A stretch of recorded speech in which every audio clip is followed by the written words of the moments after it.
Bom dia, boa tarde, boa noite. Bem-vindos a mais um episódio dos Agilistas. Essa entrada sempre em homenagem ao Luciano Pires. Estamos aqui hoje com o Regis. Ei, pessoal, tudo bem? Nós estamos controlando, dando senhas para quem quiser ver o Regis aqui gravar ao vivo. Eu tô doido para conhecer essas pessoas que você fala que tanto pedem a minha participação. O Raoni novamente, tudo bom, Raoni? Olá, pessoal. E hoje nós temos um convidado muito especial, Paulo Caroli. Opa, bom dia. Tudo bom, Paulo? Tranquilo. Então nós vamos bater um papo grande aqui, né, sobre agilismo, que o Paulo tem... Gravado no Agile Brasil. Gravado no Agile Brasil, é importante. E o Paulo teve a oportunidade de participar desse movimento aí desde o começo, então tem muita história para contar. Primeiro se apresenta, porque o público nosso é um público amplo. O tema principal do podcast é trazer esse assunto de agilismo para negócio. Então tem muita empresa tradicional, empresas que estão atrás da transformação, que o pessoal, a gente tem tido muito feedback, que eles escutam para poder pegar insights e levar isso que surgiu aí no mundo mais da TI, né? Começar a levar para o negócio e transformar a organização. Mas primeiro você apresenta aí, a comunidade a gente conhece muito bem, né? Mas esse público mais amplo aí. Então vamos lá, eu sou Paulo Caroli, sou autor do livro Lean Inception. Eu morei no Vale do Silício por quase 10 anos, venho usando métodos ágeis desde 2000. Tá? E eu também, digamos assim, que eu fiquei mais experiente, né, para não dizer envelheci. E eu participo desse movimento que Agile começou, realmente veio das indústrias de software, mas ficou bem mais abrangente. Tá? Então eu participo desse movimento de muitas empresas, levando um pouco desse conhecimento além de TI. Bacana.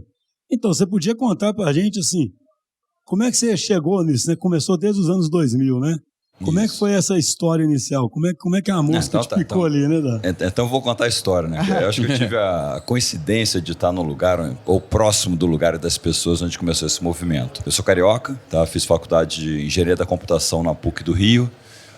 Depois eu fiz mestrado lá também, e eu era da área de orientação a objeto. Tá? A gente está falando lá no final de 90... Minha tese foi de 97 a 99... A internet começa a ficar mais popular, eu era de orientação a objeto, até minha tese era uma arquitetura e uma metodologia para desenvolver orientado a objeto para a internet. Eu vou para o Vale do Silício em 2000. Tá? Para passar um contexto, os anos 90 eram burocráticos na área de engenharia de software. A gente tinha algumas fases, análise, design, implementação, eram as fases bem definidas, bem burocráticas. Mas metodologias começaram a surgir, muitas orientadas a objeto para organizar o código, mas elas também tinham suas fases de análise e design orientado a objeto. No final, ali por volta de...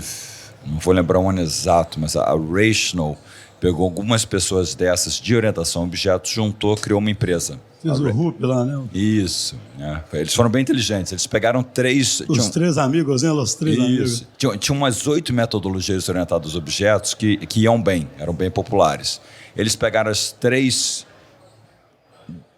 que eram bem populares, talvez as mais bem populares, mas que se complementavam. E falaram, se juntem agora e criem uma coisa comum e dê um nome. Aí chamaram Unified Modeling Language. E uma empresa por trás, que foi a Rational, aí criou um processo, RUP, e tinha uma ferramenta, o Rational Rose, e fez muito dinheiro. Foi até vendida para a IBM em 2001, que aí ficou mais famoso ainda.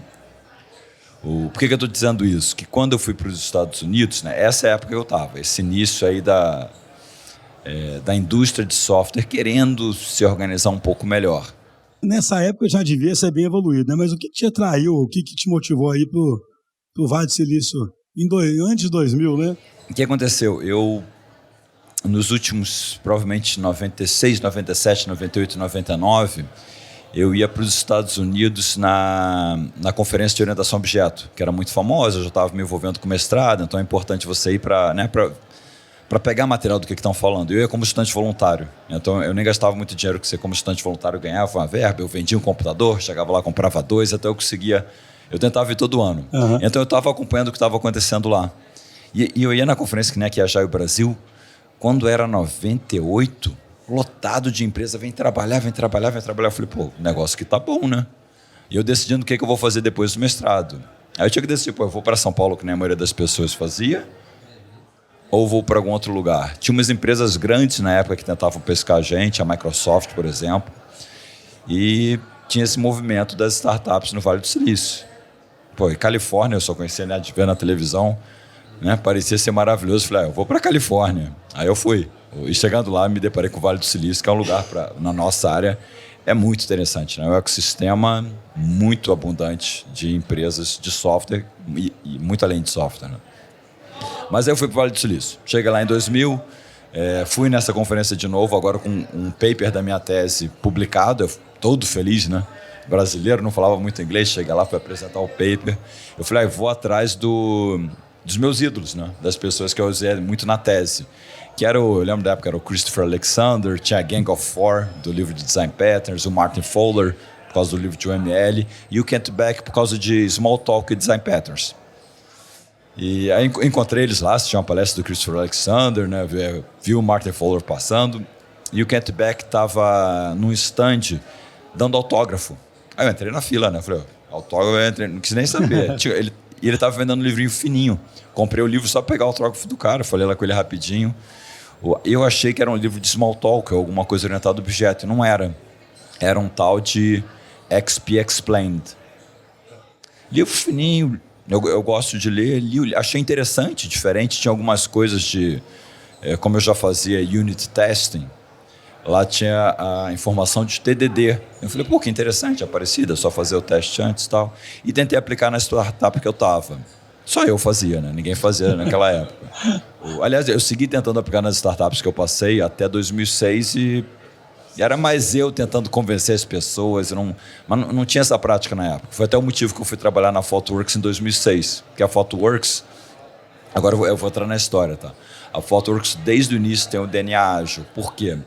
O Kent Beck trabalhou com o Martin Fowler e mais 6 pessoas, tá? A maioria consultor, na Chrysler. Um projeto era o C3 da Chrysler. Esse foi um projeto, foi de 99 a 2000. E nesse projeto, mas olha a coincidência, né? Kent Beck, vou te falar só 3 desses 8. Kent Beck, Martin Fowler e Ward Cunningham. Cara, Martin Fowler já era um bom autor, tinha poucos livros e o blog nessa época estava começando, tá? Então você imagina, ele é muito inteligente, ele é muito bom com código, mas assim, ele se expressa muito bem. O Ward Cunningham criou o Wiki. É um gênio também. O Kent Beck, que é um programador maravilhoso. Quando junta esse grupo de 8 pessoas, eles falam, gente, né, esse jeito de trabalhar não está legal, vamos fazer algo diferente. Tentaram fazer algo diferente. Dali que saiu o XP. Eles começaram a fazer integração contínua, não era nem com ferramenta. O Martin depois me contou a história toda do projeto. Eles tinham uma máquina que eles usavam de servidor para integração contínua.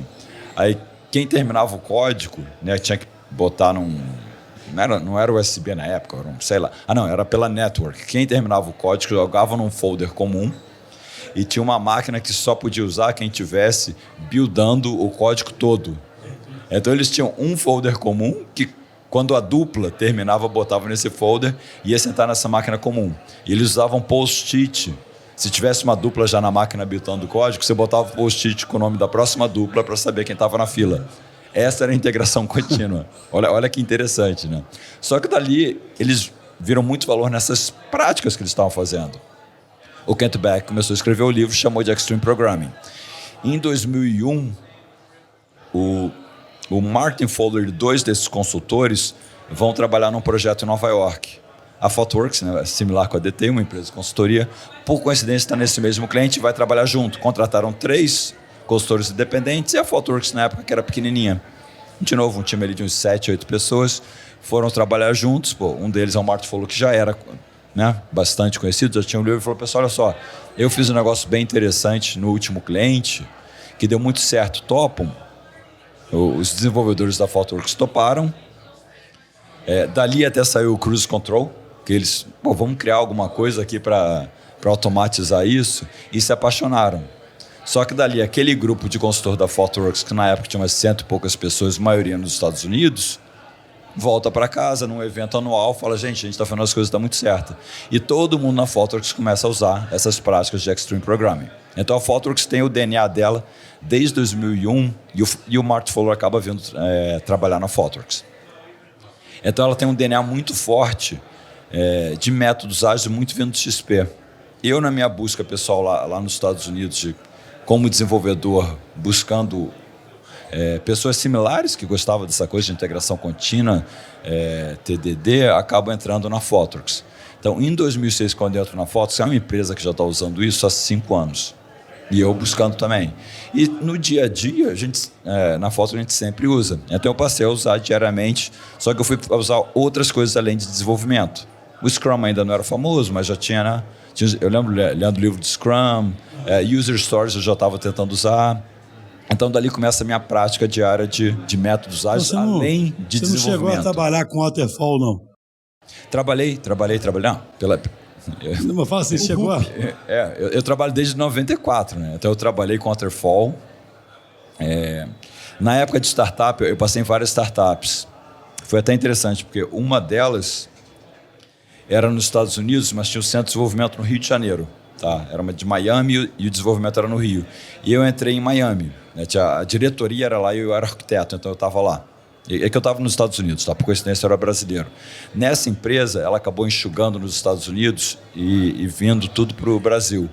E era no Rio, que é a minha cidade natal. Né? Eu falei, não, posso ir para ajudar vocês um tempo. Quando eu vou para lá, o salário de arquiteto no Brasil é traduzido para gerente. Opa, peraí. Olharam o meu salário e falaram, não, você aqui é gerente. Eu falei, não tem problema. Aí nessa época eu falei, deixa eu estudar um pouco esse mundo de gestão. E eu vou estudar o mundo de gestão e eu acabo estudando mais a gestão Waterfall. Só que aquilo não encaixava com a minha busca de agilidade como desenvolvedor. Aí eu começo a ter uma fricção profissional. Por que eu vou fazer? Aí eu até decido, vou voltar para os Estados Unidos, não vou voltar a morar no Brasil, que aqui não está sendo valorizado. Eu quero ser desenvolvedor, né? Quero continuar sendo desenvolvedor. Aí eu vou, e é uma decisão que eu faço, né? Eu cheguei a estudar o PMI, vou a fundo no PMI e volto para o mercado brasileiro, ou abandono isso e vou ser arquiteto? Resolvo abandonar essa coisa de PMI. Tive a experiência prática como gerente numa empresa grande, não curti muito, tá? Voltei para os Estados Unidos, só que lá vai aumentando a quantidade de adeptos em métodos ágeis e vai ficando cada vez mais prazeroso o trabalho. Então, inicialmente como arquiteto. Como desenvolvedor. Como desenvolvedor. É que arquiteto na Fotorx é arquiteto mão na massa. Hands-on mesmo, né? Hands-on. Ô Paulo, você conta na sua história, né? Você é bem conhecido aí na comunidade, né? Que no RUP tinha uma fase lá que era a inception, né, do projeto, né? Eu achei muito legal que você contou que como você gostava dessa fase de iniciação dos projetos, né? Você virou meio que uma referência na empresa, né? Dessa parte de inception e se envolvia na inception dos projetos, era meio que uma referência. E aí alguma coisa aconteceu na sua vida, né? Que você gosta muito de contar, né? Que você precisou reduzir esse processo, né? É história real, né? Não vão florear. Eu adorava inception. Vocês entendem isso? Que vem de orientação a objeto, a minha tese de mestrado, uma arquitetura, uma metodologia, eu gostava de desenhar caixinha e diagrama. Então eu gostava dessa fase inicial, que antigamente era análise ou design. Sim. E ela desaparece. Tá? Mas o RUP tem a fase que era inception, então eu gostava muito dessa fase. Mas eu tinha um conflito que, cara, eu gosto dessa fase, mas é agile, é mão na massa. Tá? Mas a gente tinha as inceptions ágeis, estavam muito melhor do que era antigamente. Mas eram longas, cheias de atividade para a gente entender a arquitetura, entender o release plan, as histórias do usuário, todo o backlog de história. Era o ágil, não tão ágil ainda, né?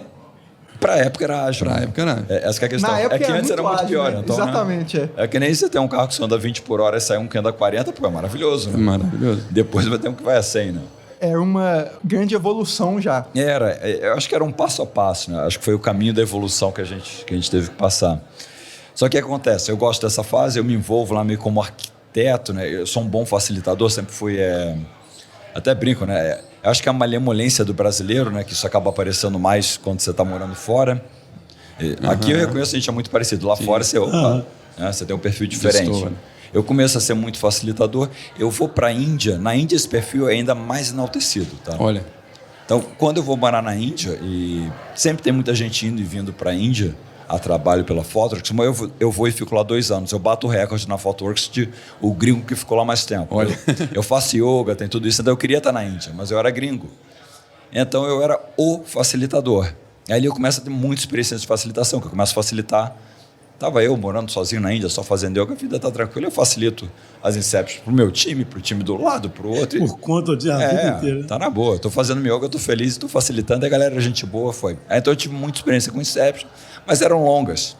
sem problema, vida de solteiro, viaja para um lugar, passa 3 semanas, né? Volta, começa o projeto. Aí eu trouxe a ThoughtWorks para o Brasil. Eu tive uma crise de consciência, tá? De patriotismo em 2008. 2008 estou morando na Índia, eu estava blogando já em inglês, exercitando, né, para exercitar a língua. Eu comecei a escrever para treinar, tá? Que eu escrevia muito mal sempre, então eu passei, não, eu tenho que escrever para pegar o inglês. Daí que saia, o meu blog era para treinar. Eu estou morando na Índia, começo a ficar conhecido na Índia. A ThoughtWorks China me convida, vem cá para um evento. Né, você manda bem aí com essas coisas aí de mock objects, TDD, vem falar aqui no nosso evento ágil que a gente abriu. Um evento pequenininho. Eu vou no evento pequenininho na China era de 1.000 pessoas. Era o Agile Questão China. de escala. Eu chego lá achando que o evento para 100 pessoas, pequenininho da empresa. Cara, era 1.000 pessoas e me botaram para falar depois do Martin Fowler, porque era o track dos gringos que tinha fone de ouvido. Aí Martin Fowler abriu para você. Mas que responsabilidade. Eu já conheci, eu fiquei até mais amigo dele lá, né? Depois se encontrou várias vezes. Ele é até meu coach, ele é muito gente boa. Aí, Martin Fowler, eu falei, tô ali depois do Martin Fowler. Depois veio o Richard Durmel também, que é outro maravilhoso. Aí deu aquela emoção, né, cara? Que você falar em inglês na China, eu ainda tentei falar um chinês lá, ni hao, todo mundo feliz. E na China eles tiram foto, né? Eu falei, eu fiquei super emocionado, cara. Eu cheguei de noite no hotel, falei, que legal, né, cara? Eu falei, já falei nos Estados Unidos, na Índia, na China, aí deu aquele peso na consciência, né, cara? No Brasil. Nunca fiz nada no Brasil. Naquela noite, entrei no computador, registrei agilebrasil.com. Isso 2000 e quanto? Foi 2008? 2008. Olha que legal. Eu procurei no Google Agile, no Brasil não tinha. Eu falei, quer saber? Aqui tinha um evento lá que foi Agile China. Eu registrei, naquela noite eu registrei agilebrasil.com. Eu falei, eu vou fazer alguma coisa pelo Brasil. Bacana. Aí chamei um amigo, disse, cara, vamos organizar uma parada. Daí que vem o embrião da Agile Brasil. Só que eu estava fora, não conhecia ninguém. Então eu achei um amigo. Aí quando eu vim em 2009 para buscar trazer a ThoughtWorks para o Brasil, que eu estava já com esse peso na consciência, falei, acho que vou no Brasil. Aí dali aí eu comecei a conectar com a comunidade. O que eu percebi na época é que tinha uma comunidade, mas tinha o pessoal do Sul, que ficava no Sul, de São Paulo, São Paulo, do Rio, no Rio. Aí eu falei, vamos juntar a galera aí, Como eu era carioca, estava fora, mas ia morar no Sul e conheci o pessoal de São Paulo, eu já... vamos fazer uma coisa só. Aí saiu a Agile Brasil. Mas ainda com essa responsabilidade de fazer as inceptions lá dessa fase de projetos, né? Me perdi na conversa. E eu nas inceptions. Aí quando eu venho para o Brasil, trago a ThoughtWorks para o Brasil, começa pequena, eu começo a trabalhar para os Estados Unidos, projeto que eu já tinha trabalhado antes. O cliente lá me adorava, você foi para a Índia fazer yoga, avisa quando voltar. Eu não voltei, fui para o Brasil, de São Francisco para a Índia, 11 horas e meia ou 12 e meia, dependendo do fuso, dependendo do Daylight Saving. E esse cliente tentou muito mandar projeto para a Índia, mas é um pesadelo. Tá? 12 horas de diferença é horrível. Quando eles souberam que eu ia para o Brasil, ele falou, estou te mandando projeto. Entendi. Eu falei, não, beleza. Aí o que eu fazia? Contratava 5 pessoas, montava um time, começava o time, eu ia para esse cliente em São Francisco, a gente passava 3 semanas, fazia uma inception, voltava para Porto Alegre e o projeto começava. Aí o cliente falava, eu preciso de mais. Contratava mais 5 pessoas, segundo time, né, aquele primeiro já está andando, né, aí um já começa a ser mais gerente, time auto-organizado, aí o outro time vai, passava de novo 3 semanas, eu estava com vidão.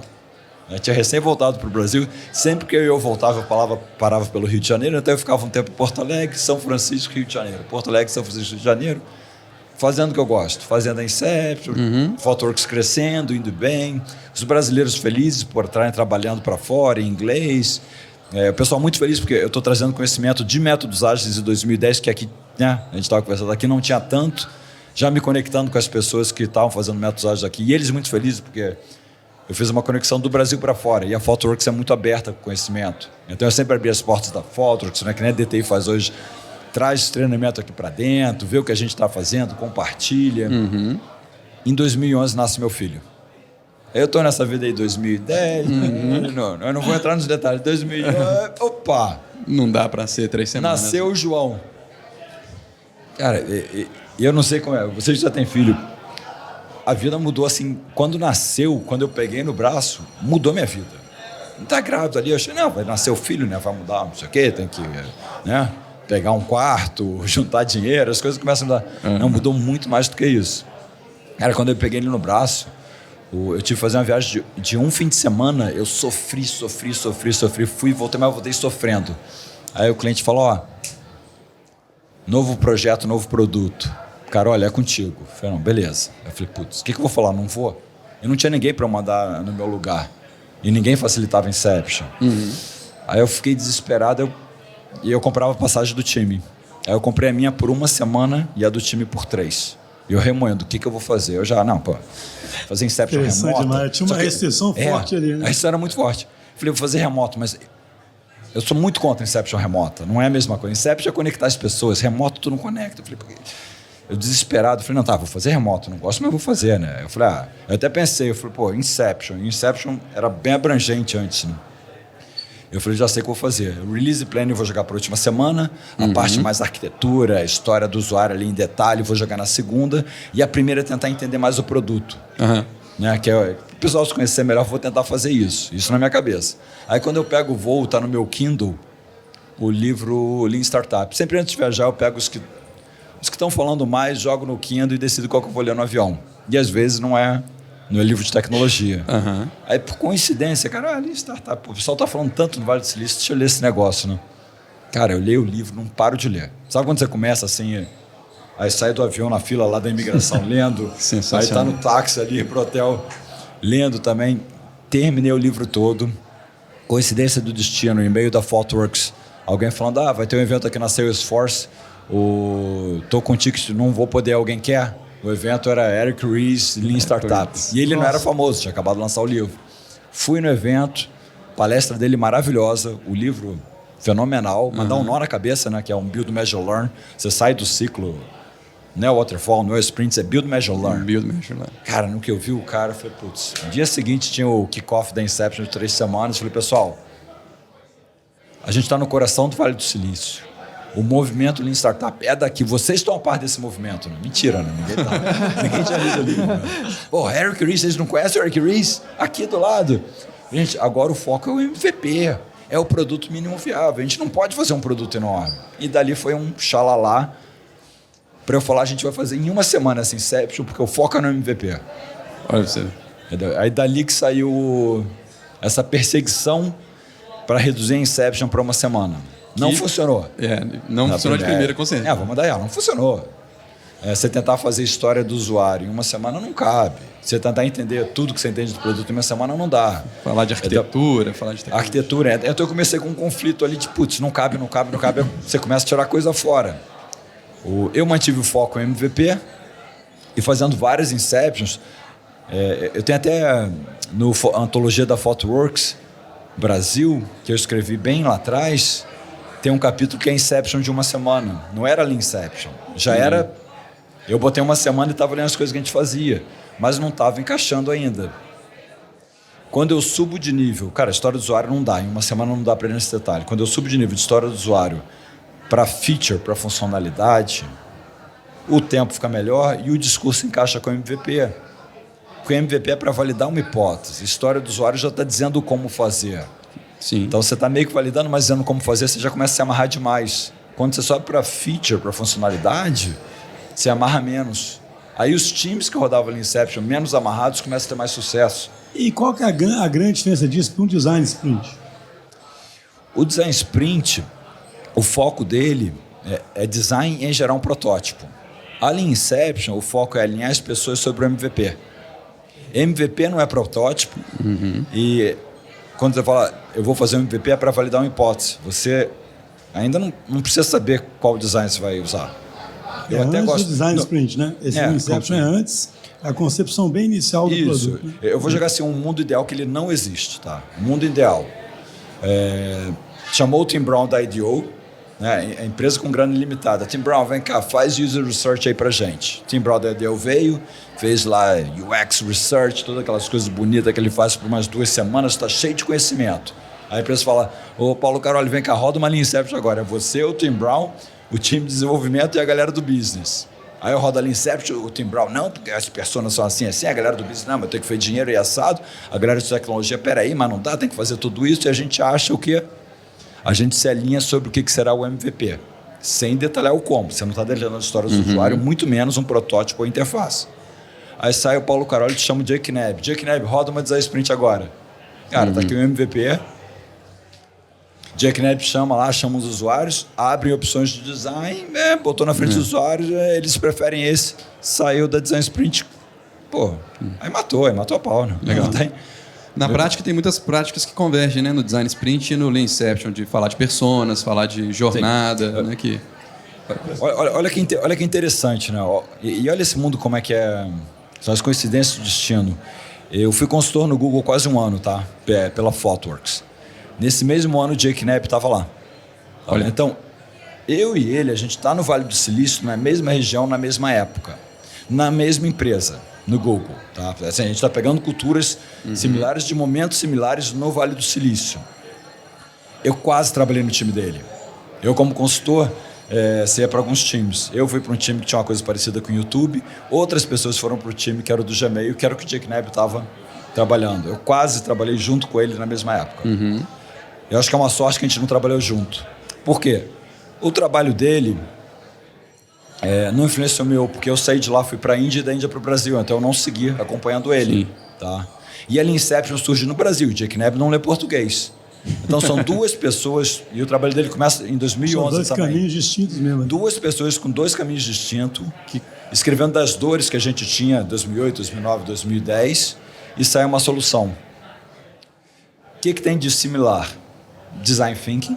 Sim. No Vale do Silício a gente estava usando essa coisa de Design Thinking para entender, agrupar as coisas. Então os dois usam muita coisa de Design Thinking, persona, jornada, óbvio. Tem muita gente usando isso lá, os dois têm essa influência. Mas o que eu acho mais interessante e fascinante, qual é a conclusão de ambos? A minha, Lean Inception é uma semana, a Design Sprint é uma semana. Legal demais. Ele tentou também de várias formas. E ele chegou que o ideal é uma semana, não é menos e não é mais. Lean Inception também. E mais interessante ainda, qual a maior dificuldade da Lean Inception é conseguir um grupo de pessoas trabalha por uma semana. Qual é a maior dificuldade da Design Sprint? Incrível isso, né? Mobilizar Conseguir um grupo de pessoas por uma semana. Trancar os caras na sala ali, né? Qual é o livro seguinte do Jake Knapp? Make Time, que é o maior desafio que ele tem. Mas... O meu é o seguinte, eu tendo mais tentando falar com a autogestão para convencer. O dele não, cara, make time. Entendeu? É muito interessante essa convergência de...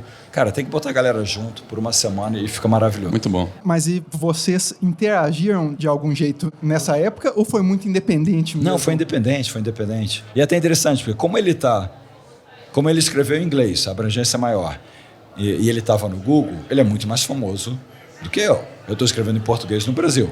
Ele está no Google, eu estou na ThoughtWorks, né? Vamos botar as devidas proporções. Então, não teve... eu não copiei dele, ele não copiou de mim. Ah, que legal. Tá? Eu encontrei ele em São Paulo, quando a gente palestrou os dois no mesmo evento. Aí eu encontrei ele, a gente ficou batendo um papo. Você tem que fazer o Rational Unified Design, Lean Inception. Agora tinha os nossos três amigos, né? Design Sprint. Olha os dots de marketing do Schuster. Vai na dele pra você ver. Tu viu que a DTI já vai contratar os dois. Falou, vou contratar todo mundo aqui e montar fazer o DTI Unified Design Process. Design Inception. Não, e assim, você trouxe muitas memórias aí, assim, eu usei Rational Rose na universidade ainda, né? Que era muito disseminado no acadêmico. E era linda a ferramenta, né? Não, sabe que eu tenho uma história assim, antes de adotar, eu tive uma história com ágil similar assim, no meu universo, na Atan, né, que eu trabalhava, teve um momento que eu assumi o setor de TI da empresa com uma carta branca, sabe? E aí eu comecei a estudar Extreme Programming. Fiquei fascinado, mesma coisa. Mas antes disso, eu tinha estudado o livro do Rupp, e feito um projeto, era até um produto que a gente estava fazendo. O começo eu tentei seguir exatamente igual, porque quando você lê o livro, parece que né, assim, o que pode dar errado, né, quando você olha ali. Não. Era muito melhor do que era antes, né? Cara, use case. Você vai transitando, né, da análise para o design, para o build, isso aqui. Era lindo, né? Só que eu lembro que eu ficava tentando manter tudo o diagrama, eu não conseguia fazer nada. Esse era o papel do arquiteto, né? O que eu fazia ali, ficava, opa.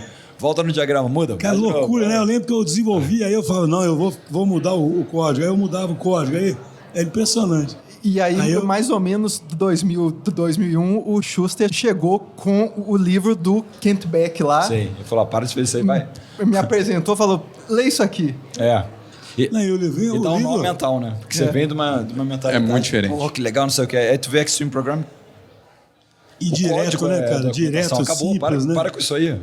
Eu tinha uma dor no coração, entendeu? Que eu adorava desenhar as caixinhas, as use case. Aí, de repente, apego. O código, o documento acabou. É tipo assim, mas faz sentido. O que eu faço com as minhas caixinhas? O meu skill de desenhar, né, caixinha, bolinha. Não, tem todo um lado emocional ali, né? Que...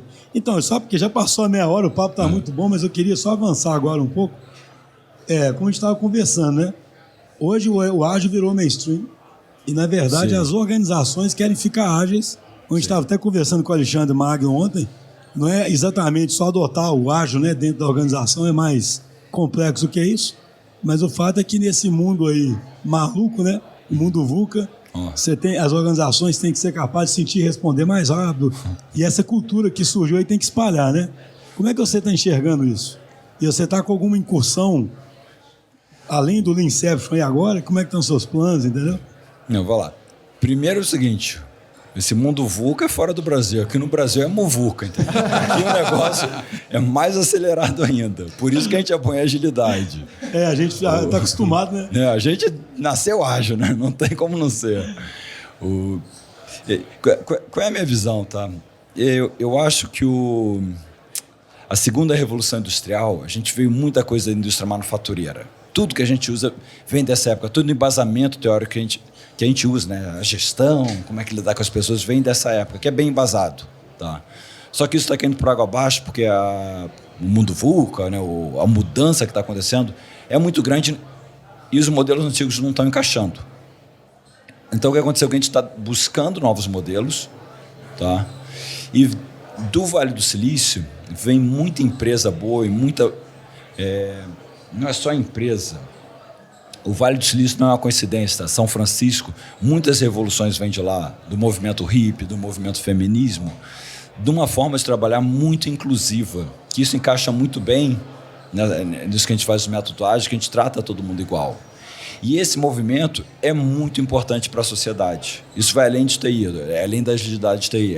A gente se sentir bem como indivíduos, diferentes e respeitados, né, com respeito nas instituições. E isso no Vale do Silício dá muito certo comercialmente também. A gente tem grandes empresas que saem de lá, as pessoas são super bem tratadas, são super incluídas naquele contexto. E o que elas estão fazendo diferente? Muitas coisas, dentre elas ágil. Por isso que eu acho que agora as coisas da quarta revolução industrial, que o Vale do Silício representa muito bem de onde está vendo isso, vão ser usadas em todas as indústrias, não só em TI.